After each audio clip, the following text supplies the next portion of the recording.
சிக்கலான ஒரு பொருள் என்னன்னு தெரியுமா? ஐயையோ, தெரியாதே.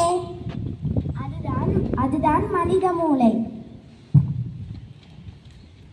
சரியா சொன்ன. மனித மூளை முதுகுத்தண்டிலிருந்து தான் முளைக்கிறது.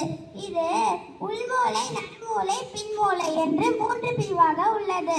முன்மூளை மூக்கு, கண் இவற்றில் முடிவுகள் உள்ளது.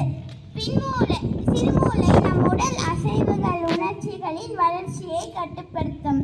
சரி சரி, வாங்க நம்ம இடது மூளை வலது மூளை என்னென்ன செய்யறாங்க என்று பார்க்கலாம். ஹலோ ஃப்ரெண்ட்ஸ், நான் அதிகமாக வேலை செய்வேன். வலது கை பழக்கம் உள்ளவர்களுக்கு அதிகமாக வேலை செய்வேன். இடது மூளை நல்லா இயங்கினால் நல்லா மேக்ஸ் போடுவாங்க, நல்லா ஐஏஎஸ் ஆவாங்க, ஆடிட்டர் கூட ஆகலாம். ஹாய் அண்ணா, இதோ நான் வந்துட்டேன்.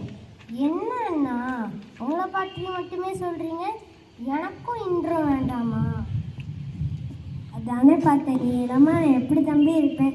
சரி, நீனே உன்னை பார்த்து. ஹாய் ஃப்ரெண்ட்ஸ், நான் தான் உங்கள் வலது மூளை. வலது மூளை இடது கை பழக்கம் உள்ளவங்களை யோசிக்க நான் தான் உதவுவேன்.